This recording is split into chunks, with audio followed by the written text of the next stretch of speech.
बाकी नेता और प्रशांत किशोर में बस इतना ही अंतर है कि प्रशांत किशोर बिहार के ग्राउंड जीरो के ऊपर काम करके लोगों से मिलके सर्दी गर्मी बरसात हर एक मौसम में उनके साथ रह के दिखा दिए और बता दिए कि भाई साहब हम आपके साथ हर एक मुश्किल में खड़े रहेंगे। और बाकी नेता, उन लोग का प्लान जो है वो एसी वाले ऑफिस में बना, वो एसी वाली गाड़ी से लोगों के बीच में पहुंचे और इसके अलावा वो चुपचाप आराम से रात भर सोए रूम में एसी चला के। लेकिन प्रशांत किशोर सड़क पे धूल फांक रहे थे इस गर्मी में। अभी बारिश हो रही है तो बिना छतरी के भीग रहे थे, उन तमाम आम लोगों की तरह जैसे वहां पे लोग उनको सुनने के लिए आए थे। और ये प्रशांत किशोर को बाकी नेताओं से अलग भी बनाता है, बताता है कि भाई साहब बिहार में अब एक ऐसा नेता आ गया है जिसने बाकी नेताओं की नींद हराम कर रखी है। वो लोग जो एसी में जाके सोते तो हैं लेकिन अब उनको नींद नहीं आती भरपूर कि भाई साहब हम चैन से अगली सुबह उठेंगे। वो डरते हैं कि भाई कहीं प्रशांत किशोर ना चुनाव जीत जाएं, जो भौकाल उनका देखने को मिल रहा है।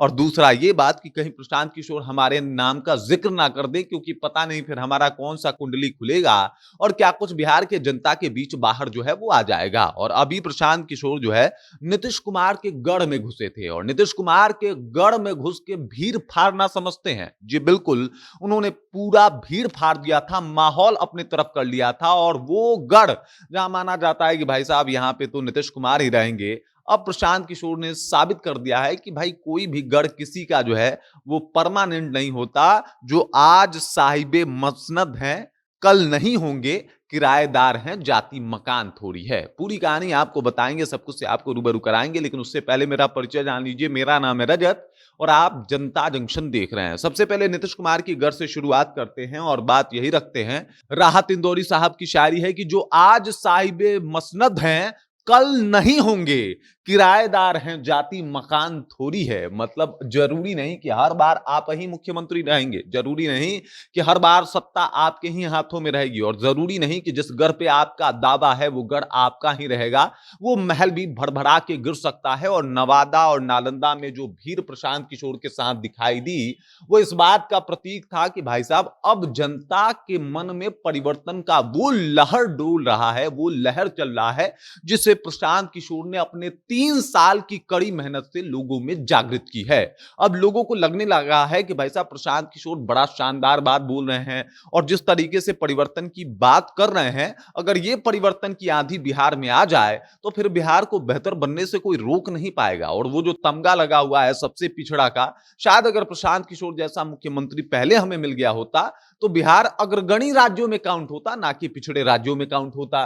तो अब प्रशांत किशोर की बातों को लोग जो है वो आत्मसात करने लगे हैं, दिल में उतारने लगे हैं। और नालंदा में भी देखने को मिला। इससे पहले वो हरनौत में गए थे। हरनौत के बारे में माना जाता है कि नीतीश कुमार किसी भी कैंडिडेट को खड़ा कर दें, वहां से दूसरा कैंडिडेट नहीं जीतेगा, लेकिन प्रशांत किशोर खड़ा हो गए, जनता उनके साथ खड़ी हो गई। और पता चला हरनौत में जो ये पूरा बवाल काटते थे कि भाई साहब यहां पे तो सिर्फ नीतीश कुमार का ही माहौल रहेगा, एक बार हरनौत की रैली देखिएगा प्रशांत किशोर का तो आपको पता लग जाएगा कि भाई साहब माहौल अब जहां प्रशांत किशोर खड़े हैं माहौल वहीं है। इस तरीके का जो है वो पूरा माहौल बना हुआ है और तमाम लोगों की समस्या भी बढ़ती हुई दिखाई दे रही है। पहले मोदी जी की, उसके बाद नीतीश कुमार की और तेजस्वी यादव की भी। मतलब इनको भी लपेटे हुए हैं। तेजस्वी यादव भी परेशान है, नीतीश कुमार भी परेशान है, मोदी जी भी परेशान है। सवाल यही है कि आप मोदी का आप 56 इंच का सीना मत देखिए।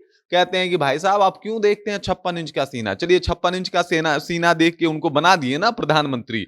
अब एक काम कीजिए, अपने बेटे का 16 इंच का सीना एक बार देख लीजिए, आपको पता लग जाएगा कि भाई साहब आपने जो है वो देखा कि किस मोदी जी का 56 इंच का सीना है, नीतीश कुमार सुशासन बाबू हैं और तेजस्वी यादव और लालू यादव ये लोग पिछड़ा समूह के नेता हैं। लेकिन कोई भी बिहार का नेता नहीं मिला। अब बिहार को बिहार बनने दीजिए, अपने एक बार बाल बच्चे का मुंह देख के वोट कर दीजिए।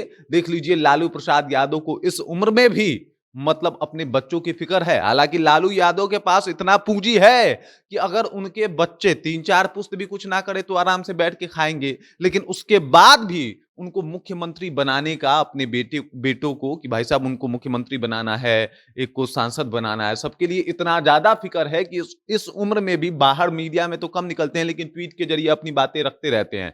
तो वो तो ज्यादा फिक्र करते हैं अपने बच्चों की, लेकिन आप क्यों नहीं करते? आपने एक बार अपने बच्चों के बारे में क्यों नहीं सोचा? और अगर नहीं सोचा तो ये सही समय है, सोचिए। प्रशांत किशोर की इस अपील ने मोदी हो, नीतीश कुमार हो या फिर तेजस्वी यादव हो, सबकी धड़कनें बढ़ा रखी है, क्योंकि जनता ने कभी इस तरीके से सोचा ही नहीं था। वो कहा जाता है ना कि भाई साहब हम सोच बदलने का काम करते हैं, बिहार तो अपने आप बदल जाएगी। और ये जो सोच दिया है, नया सोच दिया है कि भाई साहब बात तो ठीक कह रहे हैं, आज तक तो हमने इस व्यू से सोचा ही नहीं है कि क्या हमने अपने बच्चों को भी इस सोच के कभी वोट किया है। प्रशांत किशोर ने आया, बताया तो पता चला कि भाई साहब बात तो ठीक कर रहे हैं, हमने तो कभी ये सोच के वोट दिया ही नहीं।